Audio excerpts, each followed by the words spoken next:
Bonjour à tous, très heureux de vous retrouver pour le tout dernier numéro du débrief de Mask Singer. On va enfin débriefer la grande finale de Mask Singer qui a remporté cette nouvelle saison de l'émission sur TF1. J'avoue, j'ai un petit peu de retard, voilà, l'émission a été diffusée samedi soir, on est mercredi aujourd'hui.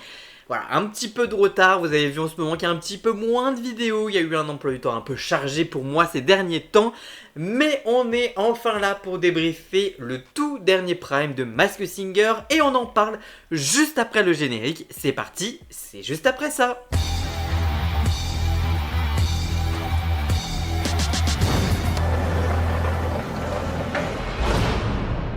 Bon, comme je le disais, léger retard pour ce débrief, mais l'essentiel c'est qu'il soit là. On débriefe donc la grande finale avec le retour d'anciens candidats de l'an dernier pour faire des duos avec les finalistes de cette saison. Bon, alors moi je vous avoue que vu que j'ai quand même la mémoire d'un poisson rouge, j'ai un peu oublié qui se cachait derrière les masques, donc j'avoue que j'avais d'autres personnalités à retrouver. Voilà. Il y en avait une que j'avais très facilement, j'avoue que les deux autres, je les avais un peu moins. Voilà. On commence donc avec le premier duo, c'est le bouquet avec l'agneau. Alors, après le petit magnéto-indice, j'avoue que là on me dit c'est l'agneau qui chante, je saurais pas dire qui chante. Mais après le petit magnéto-indice, notamment avec les 3 indices fétiches à la fin, qui étaient le bus, je sais plus quoi et je sais plus quoi. Bon, je me suis souvenu que c'est... Ah oui, Toussaint. Et l'autre milieu, je sais plus. Mais en tout cas, je me suis souvenu qu'il s'agissait de Karima Charny. Évidemment, animatrice de la Star Academy, candidate aussi de l'émission. Bref, et participante de la matinale Bonjour sur TF1 avec Bruce Toussaint. Les indices sont donc revenus. On a donc eu le tout dernier magnéto indice du bouquet avec lumière comme mot, là-haut et étoile. Alors, lumière, ça fait référence à son album, l'album de Anisha, la gagnante de la Star Academy 2022.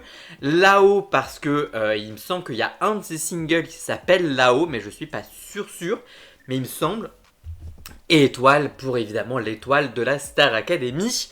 Et finalement, l'agneau est donc un indice à part entière, puisque l'agneau étant Karima Charny connaît très bien le bouquet, qui est donc Anisha, candidate de la Star Academy. Bref, tout ça fait sens, tout ça fait lien.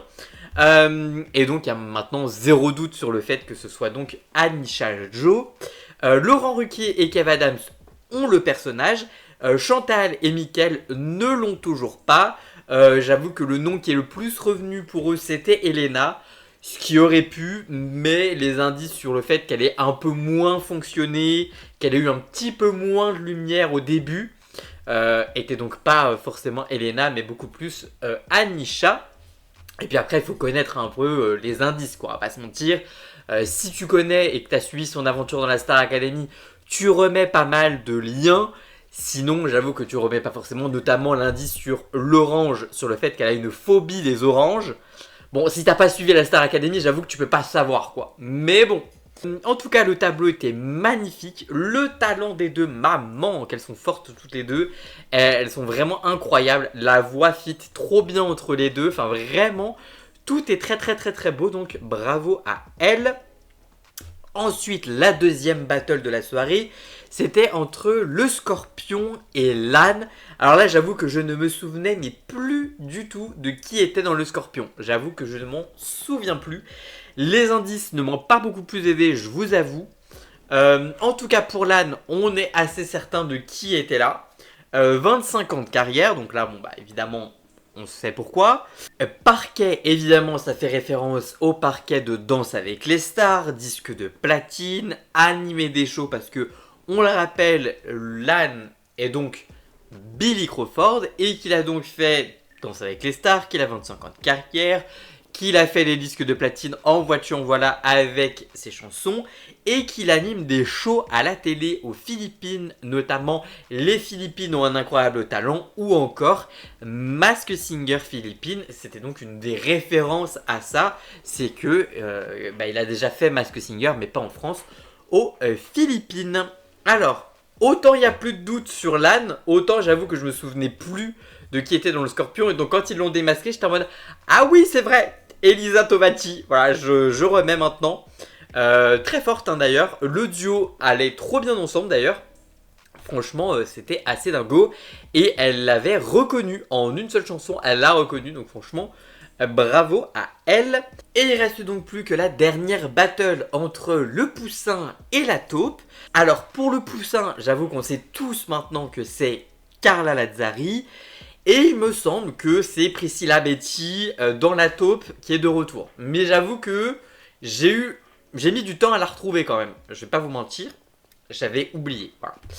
Alors, pour les indices pour le poussin, elle n'est pas passée par la case de sélection. Elle est passée directement en finale. Ça, c'est pour l'Eurovision. L'Eurovision, vous savez peut-être ou pas d'ailleurs, mais pour faire l'Eurovision, alors en général, je sais pas si ça marche pareil pour l'Eurovision junior, mais ce qui est sûr, c'est que pour l'Eurovision adulte, la France est directement qualifiée pour la finale, mais en fait, il y a 2 demi-finales qui se jouent 2 jours avant. Mais vu que la France fait partie du Big Five, c'est-à-dire les 5 pays européens qui payent pour l'Eurovision, et bien du coup, il n'y a pas de suspense, ils sont directement qualifiés pour la finale parce qu'ils sont financeurs du concours. Voilà. Donc, est-ce que ça fait référence à ça? Peut-être. Ensuite, des millions de personnes m'ont entendu. Bon, bah, l'Eurovision est écoutée par des millions de gens, même l'Eurovision Junior, qui fait énormément de téléspectateurs, et personne n'y croyait. Alors, il faut savoir que l'Eurovision, personne ne croit en l'Eurovision. Voilà. Personne ne pense que la France va gagner l'Eurovision un jour. Et l'Eurovision, elle, en plus, elle a fait le retour de l'Eurovision, il me semble, pour les juniors. Et donc, du coup, là, les gens se disaient encore moins, personne n'y croyait, quoi. Vraiment, c'était, on fait l'Eurovision junior. Je crois que c'est parce que ça évitait que ça coûte trop d'argent. Hop, on rentabilise la participation de la France en faisant aussi l'Eurovision junior. Et donc, voilà, personne n'y croyait en sa victoire. Et finalement, elle a donc gagné avec Bim Bam Toi. Donc là, il y a donc la battle pour la 3e place. Une première personnalité est donc éliminée à l'issue des duos avec les finalistes de l'an dernier. Et c'est finalement le bouquet qui est éliminé. Moi, j'avoue que je suis un peu déçu parce que je suis Team Star Academy à fond. J'adore l'émission. Donc, vu que j'avais reconnu que c'était Anisha, j'avoue que je voulais qu'elle gagne. J'avoue. Et en plus, je l'ai trouvée trop forte. Donc, elle méritait quand même de gagner. De toute façon, les 3 méritent de gagner, on va pas se mentir. Et franchement, elle est trop mignonne, vraiment. Elle est trop contente d'être là. Et moi, je suis trop content qu'on la revoie, qu'elle soit là. Et qu'elle aille aussi loin, quoi. Qu'elle puisse rayonner à ce point-là. Dans une grosse émission comme ça fait plaisir. Ensuite, on a donc eu le jeu décisif pour départager entre Laurent et Kev pour savoir qui allait gagner les pronos d'or, puisqu'ils étaient à 10-10 chacun. Michael avait 5 points et Chantal était à 0 punto. Voilà, donc du coup, il fallait bien départager les 2 autres. Et finalement, eh bien c'est Laurent Ruquier qui gagne. Ils étaient encore à égalité, ils devaient reconnaître des personnalités pixelisées. Moi j'avoue que je les avais toutes. Voilà, Bad Bunny je l'ai eu très vite. La deuxième personnalité c'était qui? J'ai oublié, voilà j'ai encore oublié. Je viens de regarder l'émission. Hein. Quand je vous dis que ma mémoire est très défaillante. Et la dernière personnalité c'était Prince. Voilà, et donc du coup c'est Laurent Ruquier qui a découvert Prince et donc a gagné. Et donc enfin, il y avait le dernier tableau pour la victoire. Donc Lan a chanté Beget pour la finale. Donc gros show, ça envoie du pâté dans tous les sens. Il y a des kabuki, il y a des machins, il y a des trucs et tout machin. Donc c'était vraiment un très gros show. Et Chantal là-dessous a donc kabuké, mais surtout, elle a donné enfin le bon nom. Elle est en positif pour la première fois de la saison quasiment. Elle a enfin trouvé quelqu'un et donc Chantal termine l'émission à 1 point quand même. Et donc le poussin quant à elle, elle a chanté tous les cris des SOS et donc là aussi c'était vraiment très beau. Moi j'avoue que sur cette prestation finale, j'ai préféré Lan, donc je pense que j'aurais sûrement voté pour lui.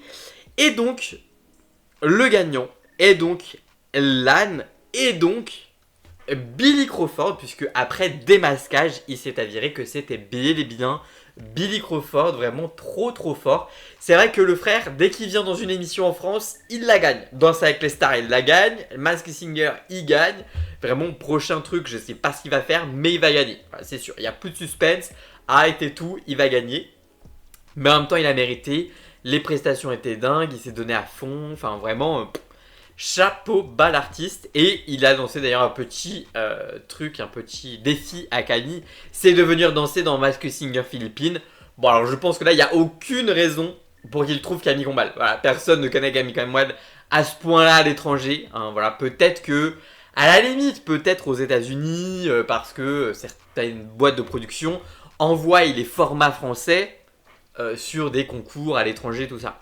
De présentation d'émissions, tout ça, elles sont vendues à l'étranger. Donc, à la limite. Mais bon, même là, personne n'aurait trouvé Camille Combal. Mais bon, c'est ok, c'est ok. Donc voilà. Mais peut-être qu'il ira un jour pour le fun, ça serait très drôle. Mais il ne le fera pas, ça m'étonnerait. Et donc, le poussin de son côté est bel et bien Carla Lazzari. Moi, j'avoue que je l'avais reconnu aussi assez rapidement. Là, de toute façon, les 3 noms ce soir, je les avais, que ce soit Anisha, que ce soit Billy Crawford ou que ce soit Carla Lazzari. Je les avais les 3. Et franchement, c'est les 3 qui méritaient le plus, donc je suis content. Quoi qu'il arrive, je vous avoue. Voilà, bah ça y est, on a enfin le nom de tous les personnages de la saison. Et franchement, beaucoup de gros noms hein, cette saison. Je trouve que d'avoir Billy Crawford toute la saison, c'est très fort. D'avoir Carla Lazzari, c'est quand même une personnalité quand même de premier plan. Anisha Joe, quand même, grosse personnalité, notamment connue très sur TF1. Mais on a eu des grosses personnalités toute la saison. Hein, honnêtement, franchement, pas déçu du tout de tous les noms qu'on a eu cette saison. Je pense que c'est... Alors, la saison, TF1 nous avait vendu que c'était la plus grosse saison avec les plus grosses stars. Bon, sauf qu'ils nous disent ça tous les ans. Donc, au bout d'un moment, on les croit moyens. Donc, moi, au début, quand j'ai entendu le début de la saison et qu'on nous vantait les plus grosses stars de toutes les saisons confondues, j'étais un peu en mode oui, bon. Et franchement, ils nous ont pas menti, quoi. C'était vraiment très fort. Et ils ont fait vraiment une très belle saison avec des grosses stars, des noms pas forcément très attendus, mais quand même très connus. Donc franchement, c'est pas le revival de tous les losers et tous les gens un peu qui ont un peu du temps libre, quoi. Non, c'est quand même des gens de premier plan et tout ça qui sont quand même très occupés, quoi. Donc voilà. Franchement, chapeau bas à la production et j'espère que pour la 10e saison, la saison anniversaire, on va être gâtés. Normalement, elle se tourne cet été, donc je pense qu'on l'aura d'ici cet hiver, un truc comme ça, je pense. Voilà. En tout cas, je ne sais pas combien de saisons de Masked Singer ont été commandées, mais ouais, ça pourrait bien que ce soit ouais, cet hiver ou au printemps, quoi. Donc à voir, à suivre. En tout cas, évidemment, on débriefera cette nouvelle saison de Masked Singer, bien évidemment. En tout cas, n'hésitez pas à me dire vous ce que vous avez pensé de cette finale, du gagnant, tout ça, de la saison de manière générale. Je vous lirai dans les commentaires, bien évidemment. Et si cette vidéo, ou en tout cas toute cette saison de débrief de Masked Singer vous a plu, n'hésitez pas à liker cette vidéo, à la commenter, à la partager sur les réseaux sociaux, à me rejoindre sur tous mes réseaux sociaux à moi, tous les liens sont dans la description. Vous pouvez également cliquer sur le bouton boost afin d'aider cette vidéo dans l'algorithme. Vous pouvez également prendre un petit abonnement de 3 € par mois pour me soutenir, faire un don du montant que vous le souhaitez pour m'aider financièrement. On se retrouve tout l'été pour des débriefs de Secret Story, de Drag Race. Évidemment, je ne vous lâche pas en termes de débrief tout l'été et évidemment pour tout un tas d'autres vidéos. Nous on se retrouve donc très vite pour une toute nouvelle vidéo. À très bientôt. Ciao ciao.